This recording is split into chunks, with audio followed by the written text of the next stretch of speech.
Hello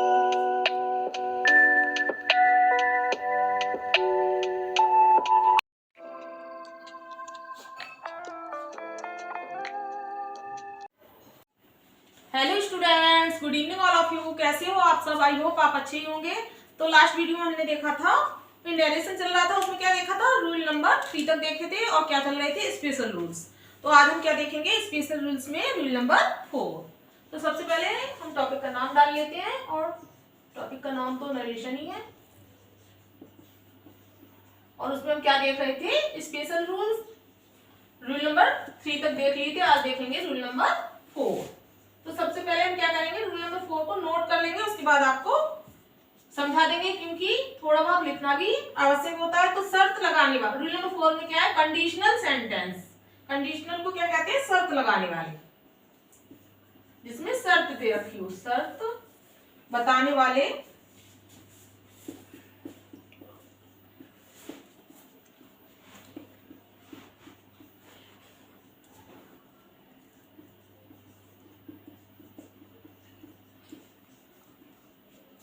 शर्त बताने वाले कंडीशनल वाक्यों से, काल्पनिक वाक्यों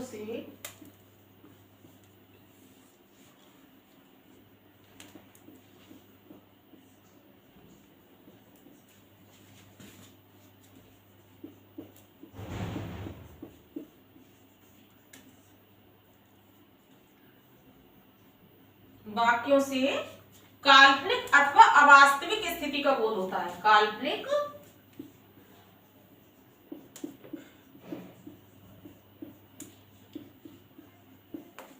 अवास्तविक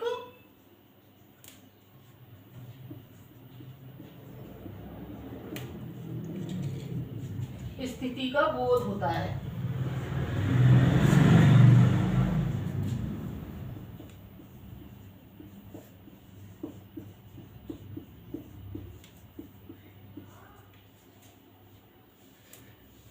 उनमें अनरियल पास्ट टेंस का प्रयोग होता है। तो शर्त बताने वाले कंडीशनल, शर्त बताने वाले कैसे होते हैं, कंडीशनल सेंटेंस होते हैं। तो शर्त बताने वाले वाक्यों से काल्पनिक अथवा अवास्तविक स्थिति का बोध होता है, और इसमें क्या यूज होता है, अनरियल पास्ट टेंस का हम प्रयोग करते हैं। क्या करते हैं इसमें,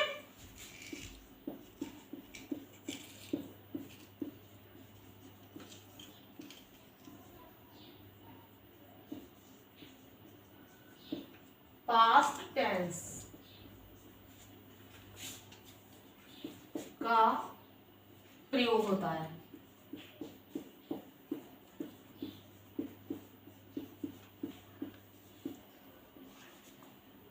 इनडायरेक्ट स्पीच में इनमें कोई भी परिवर्तन नहीं होता है।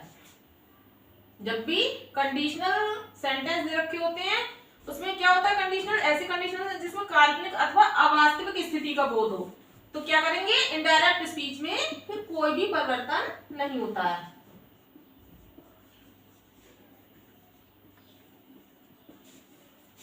इनडायरेक्ट स्पीच में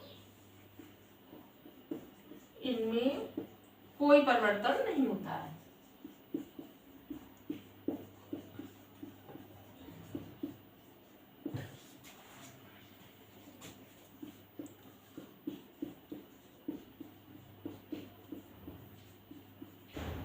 जैसे एग्जाम्पल से समझेंगे, उससे आपको और अच्छे समझ में आ जाएगा।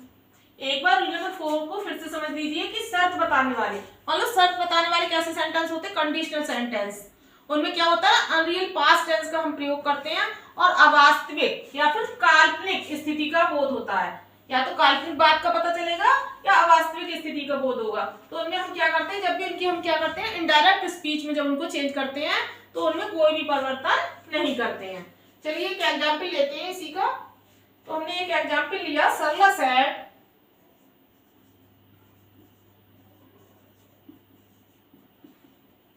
if my college were near the house, if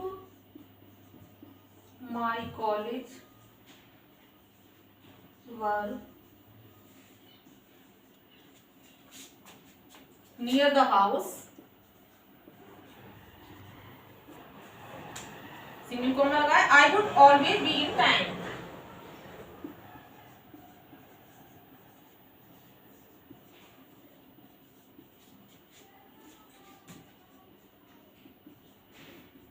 time, full stop, inverted comma, close.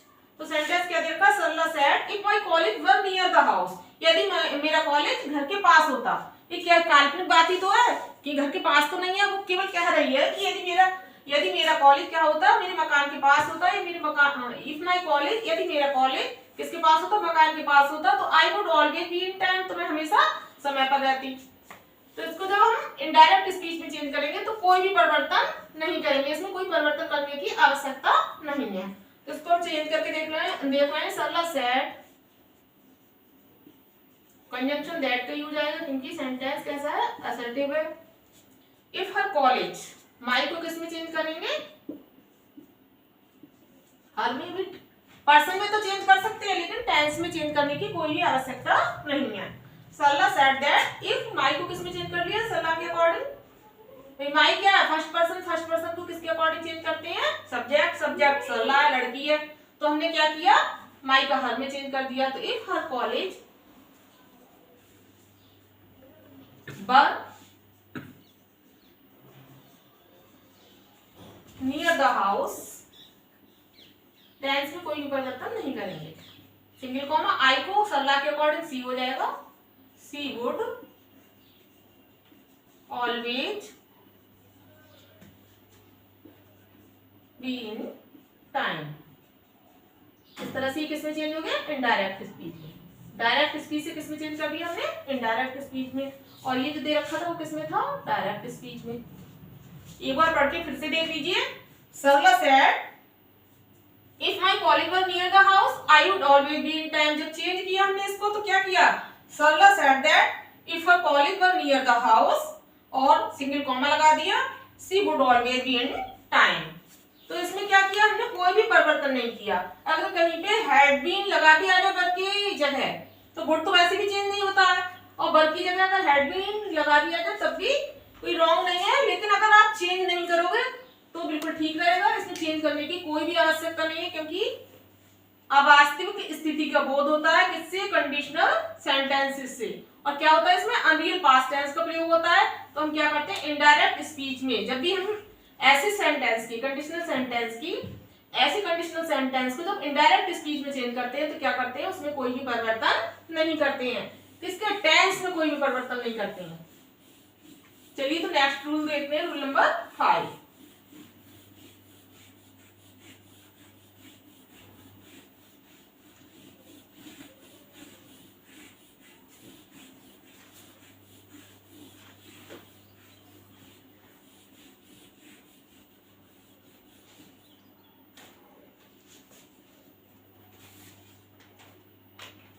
तो सबसे पहले रूल नंबर 5 को हम क्या कर रहे हैं? नोट कर लेते हैं। रिपोर्टिंग स्पीच में थैंक यू का प्रयोग होने का।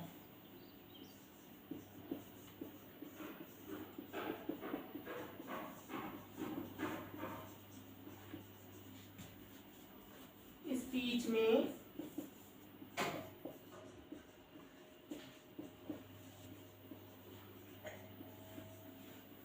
थैंक यू का प्रयोग होने पर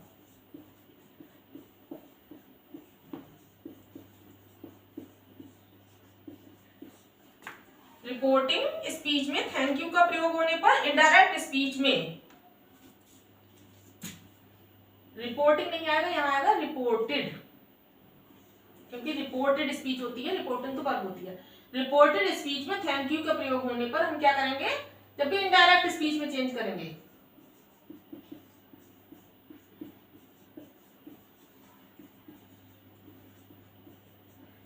रिपोर्टेड स्पीच में थैंक यू का प्रयोग होने पर इनडायरेक्ट स्पीच में रिपोर्टिंग वर्ब की, इनडायरेक्ट स्पीच में जो रिपोर्टिंग वर्ब होगी उसको किस में चेंज कर देंगे? थैंक में। रिपोर्टिंग वर्ब को थैंक में बदल देते हैं।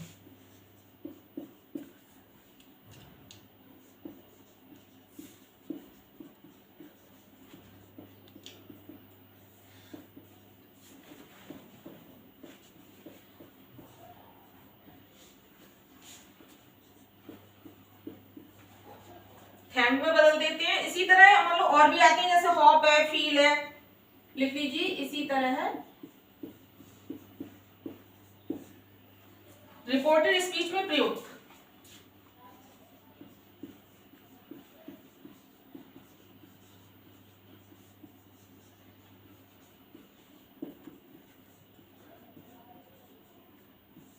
हॉप वर्ड आता है, हॉप, HOPE हॉप, और FEEL फील। ठीक है, एक तो हम क्या करते हैं रिपोर्टेड स्पीच में थैंक यू का प्रयोग हो तो किस में चेंज कर देते हैं, थैंक में। जब भी रिपोर्टिंग वर्ब के स्थान पे क्या आएगा, थैंक आ जाएगा। जब थैंक यू का यूज किसमें हो रहा हो, रिपोर्टेड स्पीच में। ऐसे ही रिपोर्टेड स्पीच में हॉप या फील का यूज हो रहा है। ये क्या लिखा है, FEEL फील। तो भी हम क्या करेंगे, इनको भी रिपोर्टिंग वर्ब में क्या बना देते हैं, हॉप या फेल्ट। तो हॉप या फील को भी क्या कर देंगे हम, आज को भी रिपोर्टिंग वर्ब बना देंगे।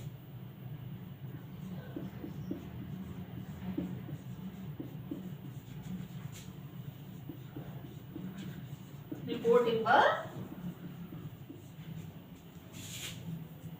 बना देते हैं।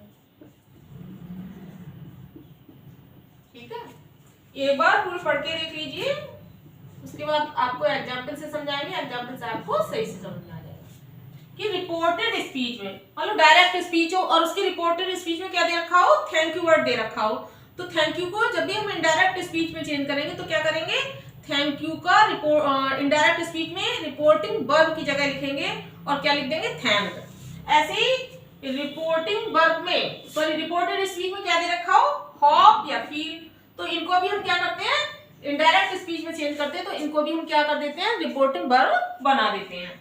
चलिए इनको भी एग्जाम्पल से समझते हैं, एग्जाम्पल से आपको सही से समझ में आ जाएगा।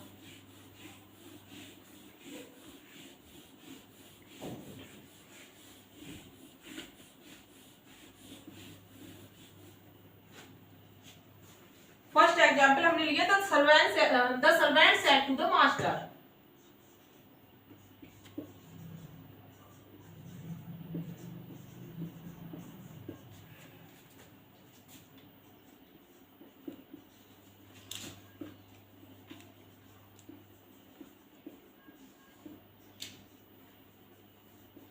The servant said to the master, "Thank you, sir, for your help." Inverted comma start. Thank you के बाद सिंगल कॉमा लगाए और sir. Thank you, sir, for your help.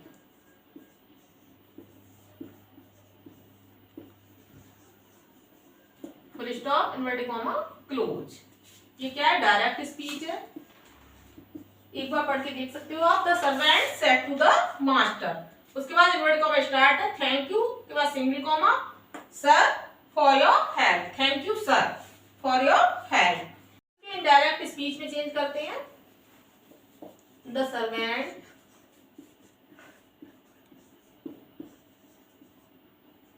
Respectfully,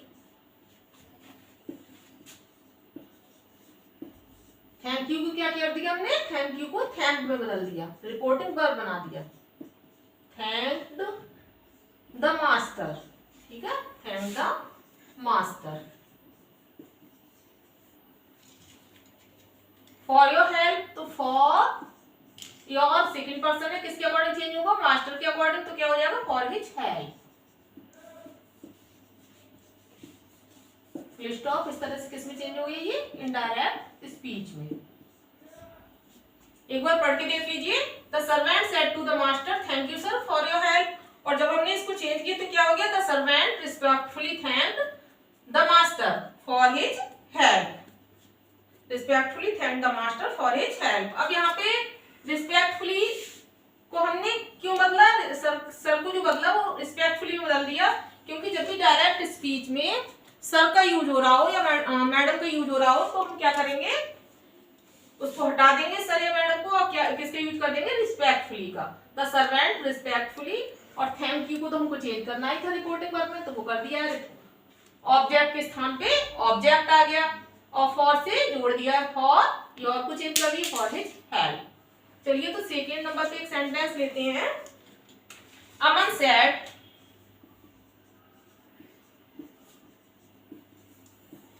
inverted comma start, I feel sorry for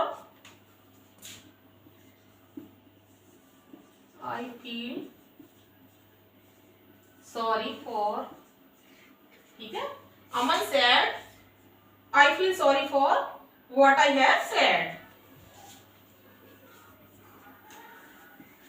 what I have said, full stop, inverted comma, close. Direct speech है, change किसमें करना है? Indirect speech में। चलिए तो इसको इनडायरेक्ट स्पीच में change करते हैं। तो अमन सैड को हटा देंगे, किसको यूज करेंगे? फील को। तो सैड की जगह जब फील को यूज करेंगे तो सेकंड फॉर्म हो जाएगी फील की, फेल्ट। क्योंकि हमने रूल में क्या पढ़ा था कि थैंक यू अगर रिपोर्टेड स्पीच के अंतर्गत थैंक यू वर्ड आ जाए, हॉप आ जाए या फिर फील आ जाए, तो उसको हम क्या करते हैं, जब भी इनडायरेक्ट स्पीच में चेंज करते हैं तो उसको रिपोर्टिंग वर्ब बना देते हैं। तो वही हमने किया, फील को क्या ला दिया? रिपोर्टिंग वर्ब के स्थान पे। तो Aman felt sorry that, sorry that नहीं आएगा, अमन फेल्ट सॉरी फॉर से जोड़ देंगे क्योंकि यहाँ पे भी हमने फॉर से ऐड किया है। तो Aman felt sorry for what, आई को अब चेंज करेंगे अमन के अकॉर्डिंग, आई का क्या हो जाएगा? ही। व्हाट ही हैड, हैव को हैड कर दिया, what he had said, full stop. इस तरह से ये किसमें चेंज हो गया? इनडायरेक्ट स्पीच में, ठीक है। आगे अब देखते हैं रूल नंबर 6।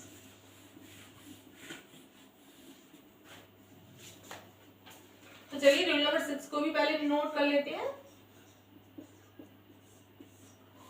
रूल नंबर 6 है रिपोर्टिंग वर्ब का प्रयोग सेंटेंस के लास्ट में हो। मान लो रिपोर्टिंग वर्ब ऐसे स्टार्टिंग में आती है, रिपोर्टिंग वर्ब कहाँ आती है? जब भी डायरेक्ट स्पीच में होती है शुरू में आती है, लेकिन कभी कभी लास्ट में भी आ जाती है या फिर बीच में भी आ जाती है। तो हम इनडायरेक्ट स्पीच को रिपोर्टिंग वर्ब कहाँ लिखेंगे? शुरू में लिखेंगे या लास्ट में ही रहने देंगे, वो देखेंगे रूल नंबर 6 में। तो पहले नोट कर लो कि रिपोर्टिंग वर्ब का प्रयोग सेंटेंस के लास्ट में, वर्ब का प्रयोग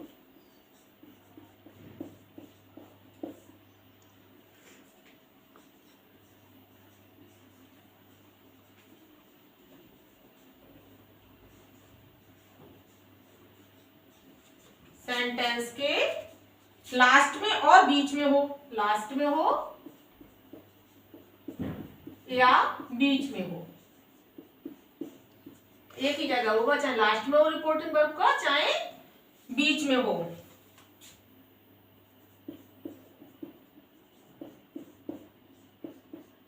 तो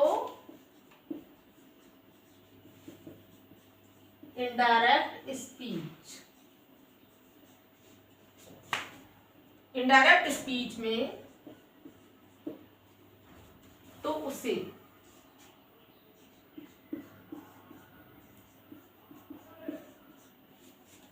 इनडायरेक्ट स्पीच में सेंटेंस के स्टार्टिंग में ही लिखा जाता है। इनडायरेक्ट स्पीच में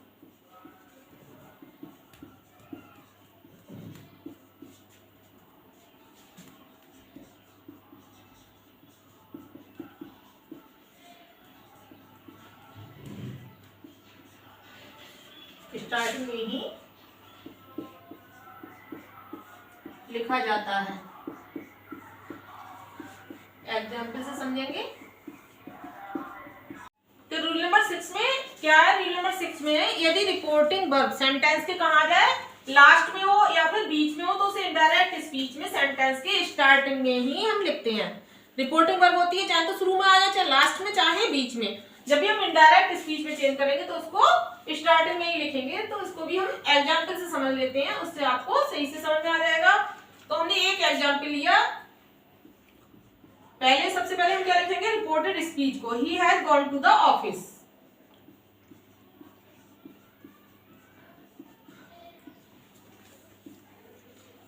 gone to the office, inverted comma star, inverted comma close हो गया क्योंकि हमने क्या किया है? रिपोर्टेड स्पीच है उसको सबसे पहले लिख दिया है। तो he has gone to the office, ये क्या है हमारी? ये है रिपोर्टेड स्पीच। अब हम लास्ट में क्या लिखेंगे? Reporting verb, he said, full stop. ठीक है, ये क्या हो गई? Reporting verb.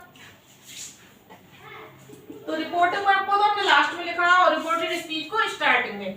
तो डायरेक्ट स्पीच है, जब हम इसको इनडायरेक्ट स्पीच में चेंज करेंगे तो जो रिपोर्टिंग वर्ब लास्ट में उसको क्या करेंगे, सबसे पहले ले आएंगे।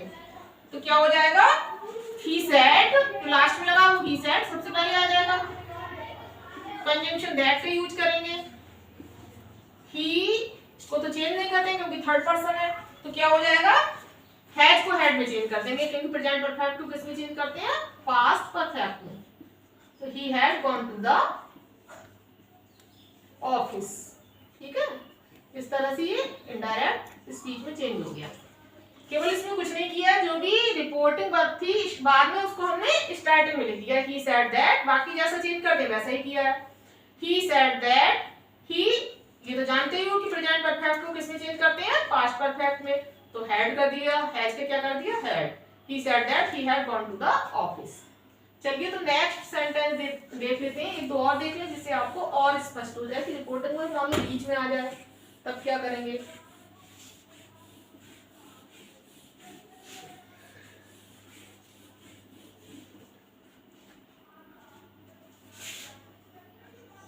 सेकेंड नंबर पे हमने एक सेंटेंस लिया, you are a good student.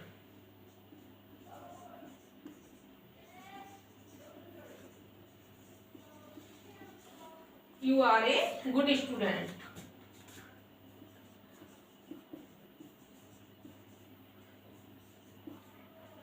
Inverted comma close, the teacher said, you are a good student, the teacher said to me।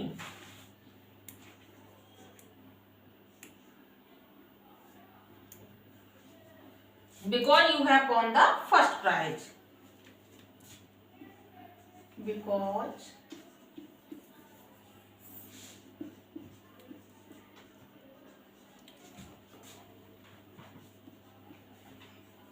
won the first prize।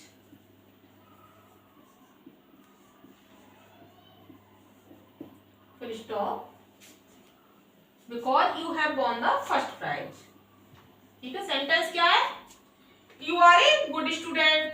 ठीक है, you are a good student एक sentence दे रखा है, inverted comma के अंदर दे रखा है, तो क्या हो गई, ये भी रिपोर्टेड स्पीच है। The teacher said to the teacher said to me, ये क्या हो गई, the teacher said to me, ये हो गई रिपोर्टिंग वर्ब। ठीक है, the teacher said to me reporting verb हो गई। फिर हमने एक सेंटेंस और रिपोर्टिंग वर्ब का इसमें जोड़ दिया, because you have won the first prize. ठीक है, एक ये भी रिपोर्टेड स्पीच है और दो रिपोर्टेड स्पीच है, you are a good student और because you have won the first prize. तो हम इसको अब कैसे चेंज करेंगे, तो भाई रिपोर्टेड, इसमें हम क्या सिखा रहे हैं कि रिपोर्टिंग वर्ब चाहे शुरू में आ जाए चाहे लास्ट में आ जाए, हम क्या करेंगे, जब भी डायरेक्ट से इनडायरेक्ट में चेंज करेंगे तो रिपोर्टिंग वर्ब को शुरू में ही लेके आएंगे। इसमें रिपोर्टिंग वर्ब कहाँ है, ये बीच में, the teacher said to me क्या बीच में लिखा है, तो हम क्या करेंगे, इसको शुरू में ही ले आएंगे जब भी हम क्या करेंगे, डायरेक्ट स्पीच से इनडायरेक्ट में चेंज करेंगे। तो चलिए इसको चेंज करते हैं, the teacher told me, said to को किसमें चेंज कर देंगे, टोल्ड में।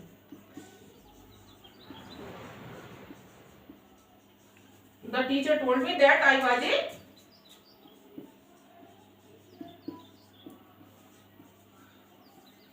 good student।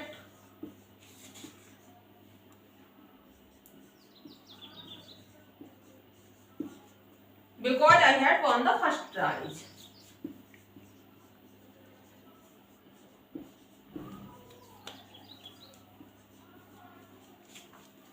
won the first prize, फिर स्टॉप। और किस तरह चेंज हो गई ये, इनडायरेक्ट स्पीच में। एक बार पढ़ के देख लीजिए। सबसे पहले हमने क्या किया, the teacher said to me को सबसे पहले ले आए क्योंकि ये क्या थी, रिपोर्टिंग वर्ब थी। सेड टू को टोल्ड में बदल दिया, the teacher told me. Conjunction that का यूज किया, जो रिपोर्टेड स्पीच पहले दे रखी है उसको जोड़ा। तो दैट से you are a good student, you को किसके अकॉर्डिंग जोड़ेंगे, क्योंकि यू सेकंड पर्सन का है, ऑब्जेक्ट के अकॉर्डिंग, तो यू का क्या हो गया, आई। और प्रेजेंट में था, हमने पास्ट में चेंज कर दिया, that I was a good student. और फिर जो सेकंड रिपोर्टेड स्पीच दे रखी थी उसको भी उसी के साथ लिख दिया, आई was a good student because you को फिर चेंज किया आई में, और हैव का क्या हो गया had, I had won the first prize. तो एक बार पूरा पढ़ के देख लीजिए।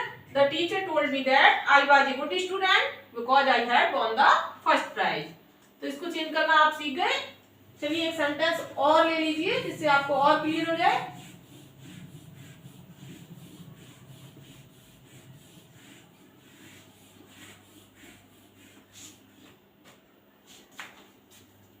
थर्ड नंबर पर हमने एक सेंटेंस और लिखा, I shall write a letter tomorrow. Reported speech है, उसको सबसे पहले लिख दिया, I shall write a letter tomorrow.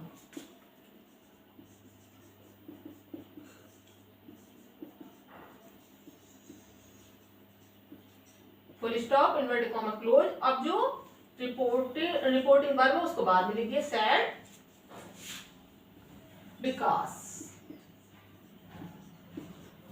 ठीक है, और फुल स्टॉप लगा दिया। ये क्या है, डायरेक्ट स्पीच है, इसमें बस इतना ही किया कि जो रिपोर्टेड स्पीच है उसको पहले लिख दिया और रिपोर्टिंग वर्ब को बाद में लिख दिया। तो अब क्या चेंज करेंगे, तो जो रिपोर्टिंग वर्ब है उसको सबसे पहले ले आएंगे, क्या हो जाएगा, बिकॉज सैड। कंजंक्शन दैट का यूज करेंगे। आई किसके अकॉर्डिंग चेंज होगी, सब्जेक्ट के अकॉर्डिंग। तो आई का क्या हो जाएगा, आई का हो जाएगा ही।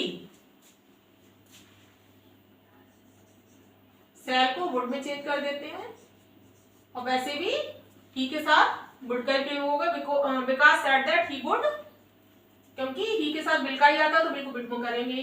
Because said that he would write a letter.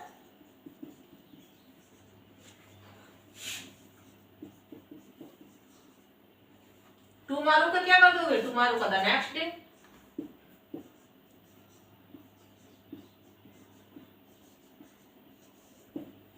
इस तरह से किस में चेंज हो गया, ईजी हो गया, इनडायरेक्ट स्पीच में चेंज। ठीक है, एक बार पढ़ के देख लीजिए। I shall write a letter tomorrow, said because, अब जब चेंज किए तो क्या हो गया, because said that he would write a letter the next day. तो आज आपने कहां तक देख लिया, आज आपने देखी रूल नंबर 6 तक।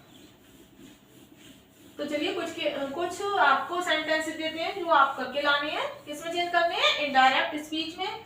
तो सबसे पहले कुछ सेंटेंस को नोट कर देते हैं। फर्स्ट सेंटेंस है, he said to us.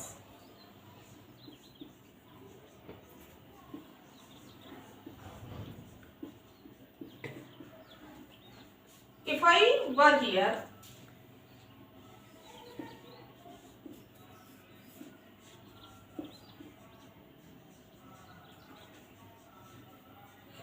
single comma, he said to us, if I were here I would prevent it.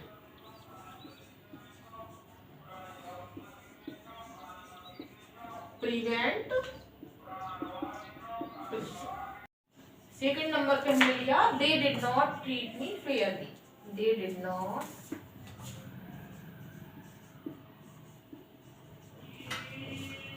treat me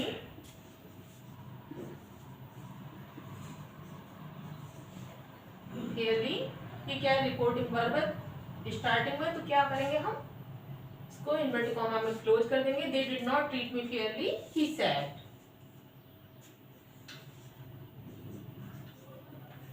full stop. ठीक है, sentence they did not treat me fairly, he said। और अगला sentence हमने लिया, I like my house, said Sarita।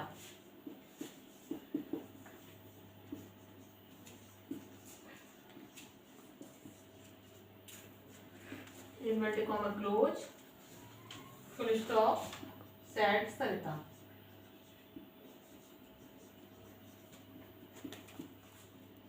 ठीक है,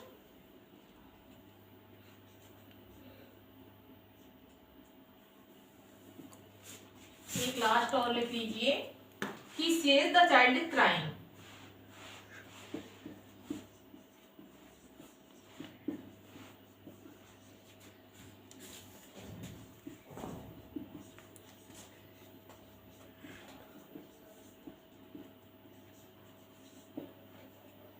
inverted comma close. ये 4 sentences है, एक बार पढ़ के देख लीजिए। He said to us, if I were here, I would prevent it. Second, they did not treat me fairly. I said. Third, I like my house. Said Sarita. Fourth, he says the child is crying. ये 4 sentences है, किसके हैं? Direct speech के हैं। और आपको किसमें change करना है? इनडायरेक्ट स्पीच में। तो आज जो आपको पढ़ाया अच्छे से समझ में आया होगा। और जब आप इनडायरेक्ट स्पीच को इनडायरेक्ट स्पीच में चेंज करोगे तो आपको खुद से पता चल जाएगा कि आप लोगों ने कितना सीखा। तो आज का वीडियो यहीं समाप्त करते हैं, कल मिलेंगे नेक्स्ट वीडियो के साथ। Till then thank you so much, take